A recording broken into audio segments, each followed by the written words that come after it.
वो परमात्मा हम सभी के पिता जनक उस सतलोक में रहते हैं, शाश्वत स्थान में रहते हैं, और हम भी सभी वहीं रहा करते थे। ये पृथ्वी एक पनिशमेंट प्लेस है, एक कारागार है, ये एक जेल है। इस जेल से छूटने के जो नियम थे वो हमसे गुप्त कर दिए गए। उन नियमों को, उस विधि को जिससे हम इस पृथ्वी लोक पर भोग रहे कष्टों से मुक्ति प्राप्त कर सकते हैं, इस जेल से छुटकारा पा सकते हैं, वह नियम और वो तत्व ज्ञान परमात्मा ने स्वयं आकर के हमें बताया। जिस सुख को हम छोड़ आए सतलोक में, उसको हम यहां इस जेल में ढूंढ रहे हैं। जो सुख एक प्राणी को स्वतंत्र घूमते हुए अपने दैनिक कार्य में होता है, वो जेल में कभी नहीं हो सकता, वो सुविधाएं हो ही नहीं सकती। इसी प्रकार ये पूरी पृथ्वी 21 ब्रह्मांड समेत समझो, ये काल भगवान की जेल है, और इस जेल से निकले बिना हम सुखी नहीं हो सकते। हम अपने एक अपराध के कारण इस काल की जेल में फंस गए। पुण्यात्माओं, हम सतलोक में रहा करते थे। ये बात आप कैसे समझ मावा नहीं जल्दी सी, क्योंकि आपने अभी तक स्वर्ग सुना है कि प्राणी स्वर्ग में चला गया, स्वर्गवासी हो गया, इनका घर स्वर्ग बन गया। ये स्वर्ग इस पृथ्वी, इस काल का एक भयंकर जाल है। सबसे बड़ा धोखा है जो स्वर्ग है, वो एक रेस्टोरेंट है, होटल है, और होटल के अंदर धनी व्यक्ति ही प्रवेश कर सकते हैं जिनकी जेब मोटी हो, और फिर उसी जेब से वो अपना खर्चा करके कुछ अन्य सुविधाएं प्राप्त कर लेते हैं, लेकिन उनकी कमाई नष्ट हो जाती है। तो पुण्यात्माओं, आप तक आप जी ने ये स्वर्ग ही सुना है। ऐसे असंख्यों स्वर्गों में भी सुख नहीं हो सकता जो सतलोक में है। वास्तविक स्वर्ग वो है, उसकी जानकारी आप जी को थी नहीं, और अज्ञानता के कारण कुछ व्यक्तियों ने इस जन्म मरण को अटल मान लिया कि ये समाप्त कभी नहीं हो सकता और ये अनिवार्य है। तो इस तरह की जो लोकवेद दंत कथा हमें सुनाई गई थी, वो बिल्कुल अज्ञान था। उन महापुरुषों को तत्व ज्ञान कतई नहीं था।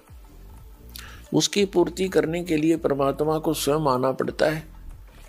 ऐसा ही वेद बताते हैं कि वो परमात्मा सतलोक में रहता है और अच्छी आत्माओं को वहां से गति करके आता है, अपने रूप को सरल कर लेता है।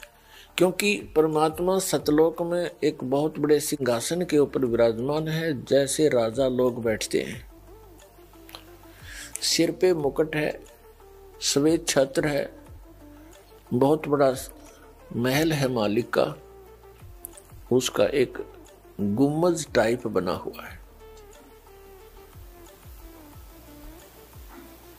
तो वहां परमात्मा विराजमान है। उनके उस वहां मनुष्य सदृश शरीर है, और परमात्मा के एक रोमकूप में करोड़ सूर्य, पलस में करोड़ चंद्रमा, इन दोनों का मिला जुला प्रकाश भी परमात्मा के एक रोमकूप यानी एक बाल की रोशनी से, रोमकूप तो बाल के छिद्र को कहते हैं, तो उस परमात्मा के बाल के छिद्र के बराबर भी एक, ये इतना प्रकाश नहीं है, इतना तेजो में शरीर है परमात्मा का। इसलिए वेदों में उसे अग्नि तनु असी कहा है।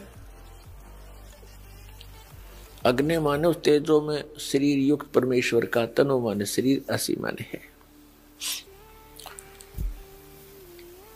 तो उस रूप को हल्का करके आते हैं।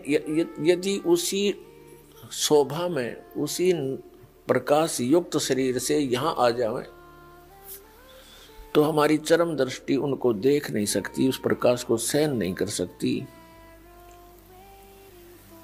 इसलिए परमात्मा अपने शरीर की रोशनी को हल्का, नूर को हल्का करके आते हैं।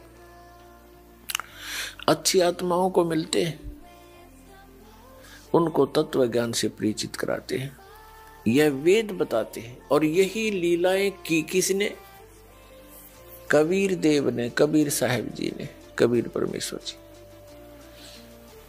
तो वो परमात्मा इस कलयुग के अंदर किन किन महापुरुषों को, अच्छी आत्माओं को मिले? आदरणीय धर्मदास साहिब जी को, आदरणीय मलुकदास साहिब जी को, आदरणीय नानक देव साहिब जी को, आदरणीय दादू दास साहिब जी को, आदरणीय गरीबदास साहिब जी गांव छुड़ाने जिला झज्जर वाले को, हरियाणा वाले को, आदरणीय गीसा दास साहिब जी गांव खेखड़ा जिला मेरठ उत्तर प्रदेश वाले को,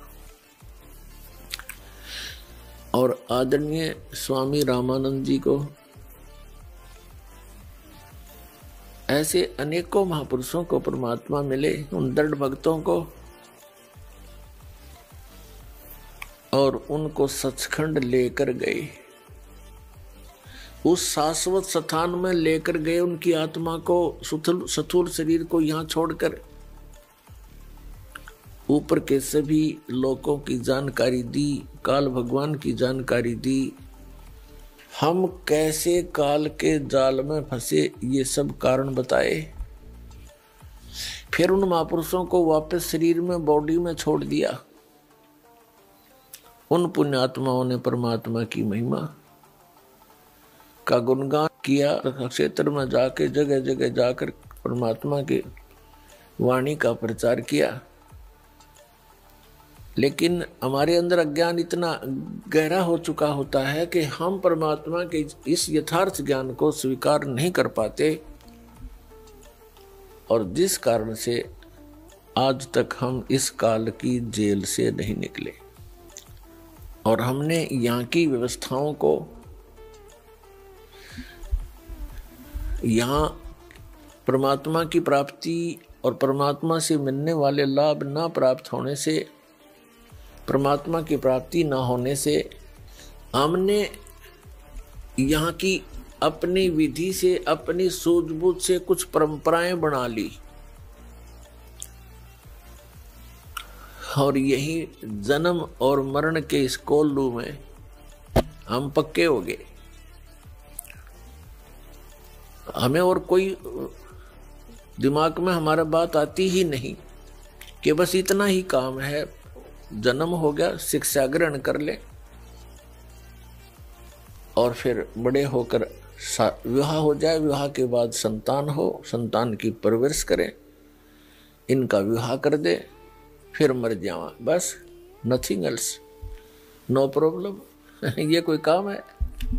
ये तो पशु पक्षी भी करते हैं। फिर परमात्मा ने इतना सुंदर शरीर आपको दिया है, इसका काम भी कोई विशेष ही है। उससे हम वंचित थे, उससे उसको हम भूल चुके थे, लेकिन आत्मा के अंदर एक विशेष कसक है, उस सुख की याद है जो सतलोक में शाश्वत स्थान पर आपको प्राप्त था।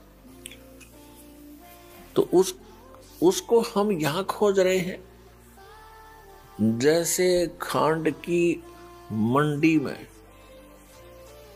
खांड की मंडी, बूरा की मंडी, यानी एक विशेष स्थान हो जिसमें केवल बूरा के बोरे हों, थैले हों, बोरियां रखी हों, बारदाने भरे हों, और वहां से कोई एक कीड़ा वहां से निकल जाए, और दूसरे स्थान पर नमक की मंडी हो, बोरे भरे हो, बारदाने भरे हो, वहां पहुंच जाता है।